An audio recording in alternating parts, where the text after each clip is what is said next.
Assalamualaikum warahmatullahi wabarakatuh. Kembali lagi kita belajar IPA ya. Untuk hari ini kita melanjutkan materi yang minggu lalu sudah Ibu sampaikan. Itu ada materi getaran dan juga materi gelombang. Untuk saat ini kita lanjut ke materi bunyi ya. Nah, sebelumnya kalian harus paham mengenai pengertian dari bunyi. Jadi, ketika telinga kalian mendengar bunyi, ada rambatan gelombang melalui medium, baik medium udara juga maupun medium yang lainnya, bisa juga di air. Jadi, ketika kalian di kolam renang atau di sungai atau di laut, itu yang mediumnya memang air, kalian sebenarnya masih bisa mendengar suara-suara atau bunyi-bunyian gitu ya. Karena memang gelombang bunyi itu dapat merambat melalui medium. Ketika gelombang bunyi itu melalui medium udara, misalkan mediumnya itu adalah udara, molekul udara itu sebenarnya tidak berpindah. Jadi yang berpindah itu yang bergerak itu hanyalah gelombangnya. Jadi gelombang yang bentuknya itu dalam bentuk rapatan dan juga renggangan. Nah, gelombang apakah yang dalam bentuk rapatan dan renggangan? Iya, itu adalah gelombang longitudinal.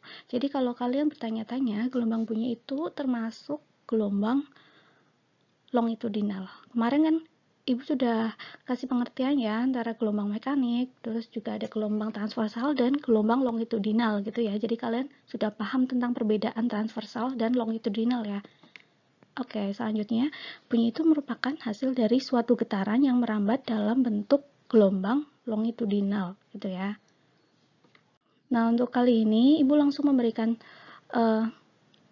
contoh soal mengenai teknologi sonar yang memang biasanya digunakan itu untuk mendeteksi yang ada di dalam dasar laut gitu ya. Jadi memanfaatkan gelombang bunyi. Teknologi sonar ini biasanya keluar dalam bentuk soal seperti ini ya. Ini soal yang ada di LKS di pilihan ganda, kalian bisa cek sendiri di LKS kalian. Jadi ada soal seperti ini, sebuah gelombang bunyi ditembakkan ke dalam laut dan pantulan bunyinya diterima setelah 10 detik. Jika cepat rambat bunyi di dalam air laut adalah 1500 meter per sekon, maka secara pendekatan kedalaman laut tersebut adalah, nah, jadi ditanyakan itu berapa kedalamannya gitu ya. Ini sebenarnya simple, jadi kita memanfaatkan rumus kecepatan. Masih ingat kan rumus kecepatan itu apa? V sama dengan S per T, jarak dibagi waktu. Itu rumus kecepatan ya. Nah ini ya, masih ingat ya. Nah ini sebenarnya konsep ini berawal dari kecepatan. Namun jaraknya di sini karena di situ dari gambar kan dimunculkan sumber bunyi. Sumber bunyi satu jarak lalu dipantulkan kan kembali lagi ke kapal, berarti jaraknya itu sama dengan 2 kalinya. Jadi nanti di sini di rumus S-nya itu nanti dikali 2. Jadi menjadi seperti ini. Oke, jadi kalian paham ya angka 2 itu dari mana? Angka 2 itu karena jaraknya itu bolak-balik gitu. Jadi tidak hanya sekali jalan, tapi bolak-balik dari sumber kapal memancarkan gelombang bunyi sampai ke dasar laut, sekali jalan lalu dipantulkan lagi perjalanan yang kedua gitu ya. Berarti bolak-balik gitu. Kemudian kita hanya otak-atik rumusnya aja ya. Ini matematika banget sih sebenarnya.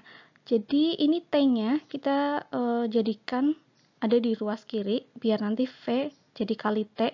Jadi T-nya tidak di bawah lagi. Nah, nanti yang di ruas kanan di sebelahnya sama dengan itu ya, hanya tinggal 2S gitu. Nah, sementara kita akan mencari kedalaman berarti jaraknya kan, berarti S-nya gitu. Nah, kita fokus ke S-nya, berarti angka 2-nya gimana caranya yang di ruas kanan itu dihilangkan ya. Ya, berarti kita bisa pindahkan gitu ke ruas kiri, jadinya dibagi gitu. Sampai sini paham ya?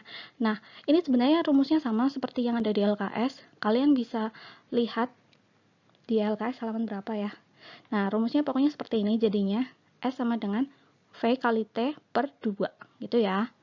Oke, selanjutnya kita kembali lagi ke soal. Jadi seperti biasa, ketika ada soal, kalian langsung fokus ke satuannya. Jadi fokus ke angkanya, yang ada angkanya itu adalah ini aja ya, 10 detik sama 1500 meter per sekon. Nah, kita tulis yang diketahuinya. Yang diketahuinya itu 10 detik itu adalah waktu. Waktu itu disimbolkan T gitu ya. Nah, kemudian yang 1500 itu adalah kecepatan. Di situ kan sudah jelas ya, cepat rambat. Berarti ini sama dengan kecepatan. Nah, sekarang yang ditanyakan adalah jaraknya, S-nya. Nah, kita gunakan rumus yang ada di kotak itu ya. Oh ya, jangan lupa yang di buku kalian juga diberi kotakan ya, biar nanti kalian selalu ingat. Syukur-syukur kalian bisa menuliskannya kembali di buku tulis kalian biar ada momen pengingatan gitu. Oke, ini Ibu masukkan ya. Jadi V-nya Ibu masukkan 1500 amperes, lalu T-nya Ibu masukkan 10 second, lalu dibagi 2 gitu ya. Nah, ini satuan yang sama dicoret. Jadi yang sama itu adalah S-nya. Nah, berarti sisanya satuannya itu hanya M saja ya. Nah, 1500 dikali 10 berarti 15.000. Satuannya tinggal M saja ya, tinggal meter gitu.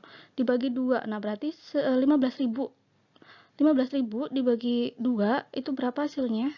Hasilnya 7.500. Oke, berarti dari soal itu sudah ketemu jawabannya ya. Kedalamannya berarti 7.500 meter. Sampai sini sudah paham ya. Selanjutnya untuk latihan soal kalian bisa buka LKS kalian. Jadi cukup sekian dari Ibu untuk hari ini. Wassalamualaikum warahmatullahi wabarakatuh. Selamat belajar.